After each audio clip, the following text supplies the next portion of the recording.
வணக்கம். நாங்கள் நம்மாழ்குளை மாணவர்கள் பேசுகிறோம். இந்த காலேஜ் எங்கே இருக்குன்னு பார்த்தீங்கன்னா ராமநாதபுரம் மாவட்டம் கமுதியில் இருக்குது. நாங்கள் வந்து 8th செம்மில் அனுபவ பயிற்சிங்கிற ஒரு இது எங்களுக்கு கொடுத்துருக்காங்க. அதில் என்னன்னு பார்த்தீங்கன்னா ஐஎஃப்எஸ்ன்னு எங்களுக்கு ஒரு டாபிக் கொடுத்துருக்காங்க. ஐஎஃப்எஸ்னா இன்டெகிரல் ஃபார்மிங் சிஸ்டம், அப்படின்னா ஒருங்கிணைந்த பண்ணை முறை. அதான் எங்களுடைய இது ஒருங்கிணைந்த பண்ணை முறை. இந்த ஒருங்கிணைந்த பண்ணை முறை அப்படின்னு என்னென்னா பெயர்லேயே இருக்குது பார்த்தீங்களா, ஒருங்கிணைந்த.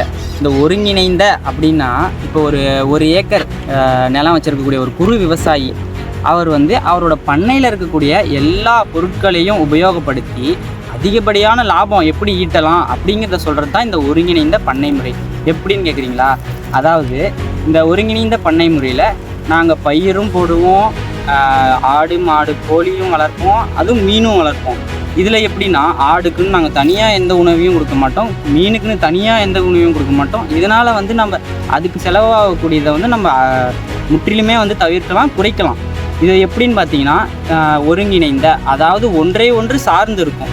எப்படின்னா இப்போ நாங்கள் வந்து ஒரு மக்காச்சோளம் போட்டிருக்கோம். இந்த மக்காச்சோளம் வளர்ந்ததுக்கப்புறம் இதில் இருக்கக்கூடிய கதிரை மட்டும் நாங்கள் எடுத்துப்போம். இதில் இருக்கக்கூடிய சோளத்தட்டை வந்து நாங்கள் ஆடு மாடுக்கு போடுவோம். அதாவது இதிலேருந்து அதுக்கு போகுது. இதில் இருக்கக்கூடியது ஒன்றுமே வேஸ்டே ஆகாது. அதுக்கப்புறமேட்டுக்கா ஆடு மாடு இதிலிருந்து வர சாணத்தை நாங்கள் எடுத்து மண்ணுக்கு வந்து உரமாக போடுவோம். கோழியோட எச்சத்தை வந்து நாங்கள் மீனுக்கு உணவாக கொடுப்போம். இது பண்ணுறது மூலிமா பண்ணையில் இருக்கக்கூடிய எல்லா வகையான நாங்கள் பொருட்களையும் உபயோகப்படுத்தி அதிகப்படியான லாபம் ஈட்டலாம் அப்படிங்கிறத சொல்கிறது தான் இந்த ஒருங்கிணைந்த பண்ணை முறை. இந்த ஒருங்கிணைந்த பண்ணை முறையில் 2 வகை இருக்குது.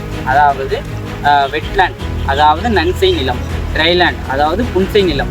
இந்த ராமநாதபுரம் கமுதி வட்டம் எதில் வரும்னு பார்த்தீங்கன்னா ட்ரைலேண்ட், அதாவது புன்சை நிலத்தில் வரும். இந்த புன்சை நிலத்தில் பார்த்தீங்கன்னா அதுக்கு ஏற்ற மாதிரியான நம்ம விலங்குகள் பறவைகள் அதை மட்டும்தான் நம்ம வைக்க முடியும். அதுக்கேற்ற மாதிரியான மீன்களை தான் நம்ம விட முடியும். இப்போ அடுத்த கட்ட வேலை என்னன்னா, இந்த ஒருங்கிணைந்த பண்ணை முறையில் இந்த புன்சை நிலத்துக்கு நாங்கள் வந்து குளம் ரெடி பண்ணுறோம். அந்த குளத்தை எப்படி சுத்தம் பண்ணுறோம் அதுங்கிறத காமிக்கிறோம்.